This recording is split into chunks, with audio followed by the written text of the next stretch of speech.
જય માતાજી મિત્રો, સ્વાગત છે તમારું બધાનું આજના વિડીયોમાં। ભગવાન માતાજીને ભક્તો પાસેથી શું જોઈએ છે તે વાત ઉપર માતાજીએ આજના પ્રવચનમાં શું કીધું છે તે આપણે આજે જોવાનું છે।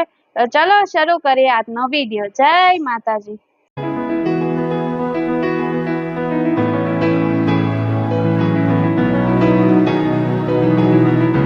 જય માતાજી। હોનાનું છત્તર ચડાવો તો મેરડીમાં રાજી થશે અને લાકડાનું લાય તો એવું રાજી છું। હા શું ખોટું? સાચું માં। એ તો ભક્તો એમના ભાવથી કોઈ પણ ભેટ માતાજી ભગવાનને સમર્પિત કરે, એના શરણોમાં સમર્પિત કરે ને તો માં હોય ને હંમેશા એનો આરાધ્ય દેવ જે હોય ને એ ભક્તોનું ભાવનું માન રાખી અને સ્વીકારી લેશે કે હાર લાય તું શું લાયો કે માં હું તારી હાથર આ લાયો।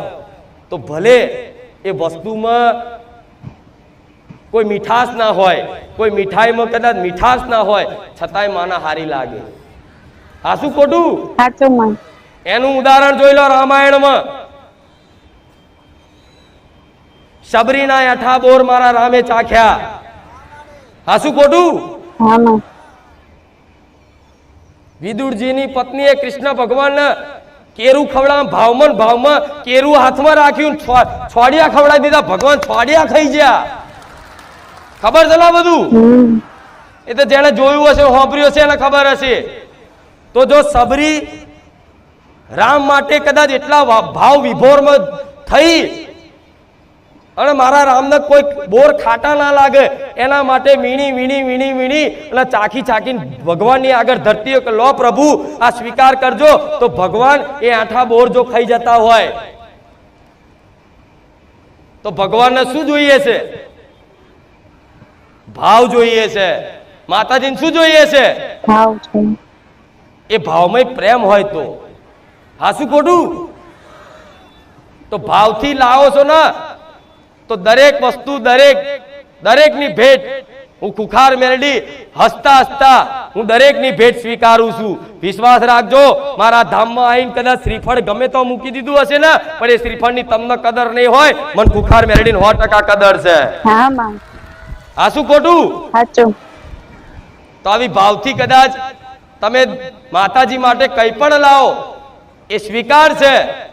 નહીં તો મારે કોઈ વસ્તુની ખોટ નથી, તમારી માતાઓને કોઈ વસ્તુની ખોટ નથી।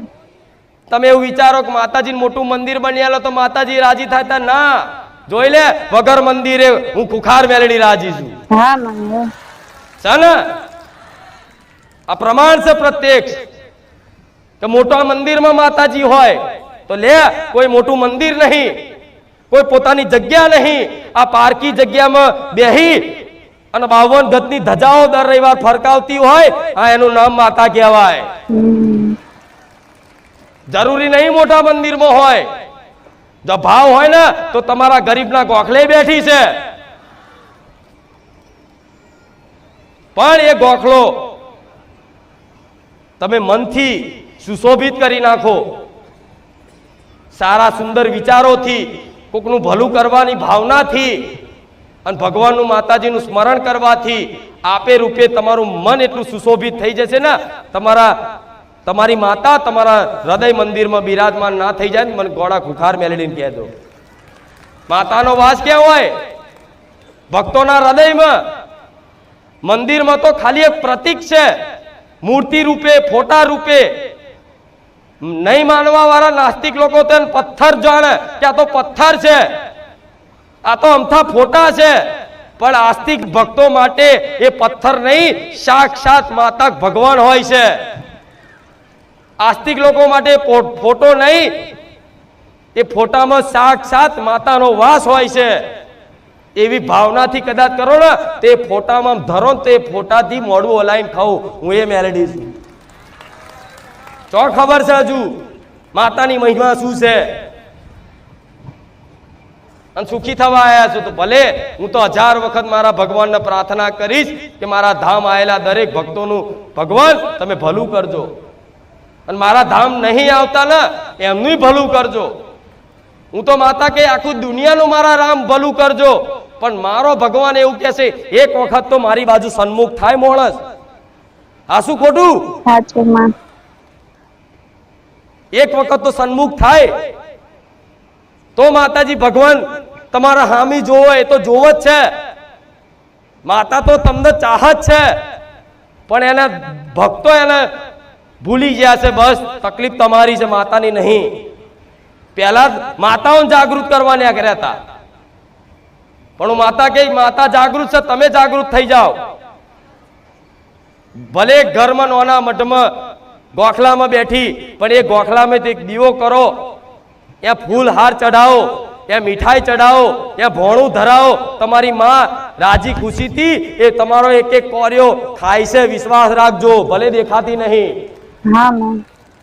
એનું પ્રમાણ જોવું હોય ને, મારી વસ્તીની ઘેર મારી બહુચર મેલડીની મૂર્તિની સ્થાપના કરી, કોઈ ભક્ત લાયા અને લાયા પછી સેવા પૂજા કરીને આજે મારી માતાનું આખું સ્વરૂપ બદલાઈ ગયું છે. તમને એવું નવાઈ લાગે કે આ મૂર્તિ પહેલાની નહીં, આ ફરી લાયેલા હશે. રોજ રૂપ બદલું, રોજ રૂપ બદલું, પણ મૂર્તિના મૂર્તિ તરીકે નહીં, માં તરીકે ચાહત. તો આ તો મૂર્તિ છે, આ તો ફોટો છે, તે ફોટો જ રહેવાનો તમારા માટે, એ તમારા માટે મૂર્તિ જ રહેવાની. પણ વિશ્વાસ હોય ને, પથ્થર છે તો પથ્થરમય માતા છે, તે પથ્થરમાંથી અવાજ કાઢું, એનું નામ હું મેલડી. હા માં. વિશ્વાસ હોય ને કે આકાશમાં માતા છે, તો આકાશમાંથી ગેબી અવાજથી અવકાશવાણી કરું, એ હું ખુખાર મેલડી છું. પાતાળમાં વિચારો કે પાતાળમાં માતા, તો પાતાળ ફાડી નીકળું, હું એ ખુખાર મેલડી છું. તમે જો યાદ કરો, જો સ્મરણ કરો, જો તમારી આસ્થા બંધાય, વિશ્વાસ કરો ને, તોથી પ્રગટ થનારી માતા છું. પણ માણસોને વિશ્વાસ નહીં.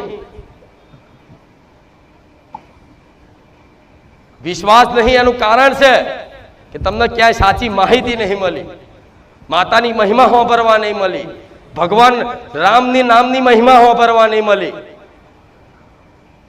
નહીં તો દરેક ભગવાને દરેક ના ઘેર એક એક કુળનો દીવો નહીં આલ્યો. પૂજો તમારી ભાવ ભક્તિથી અને લઈ લો એની કૃપા, જેટલી લેવાય એટલી. એના માટે તો ચો તમારે કોઈ પૂછવાનું છે. હા શું ખોટું? આજ મારી વસ્તે મારા દીકરાએ મારી ભક્તિ કરી, આ એનું ફળ છે. મારો દીકરો એમ કે મારી આપણે જગતનું કલ્યાણ ભલું નહીં કરવું તો શું થાય?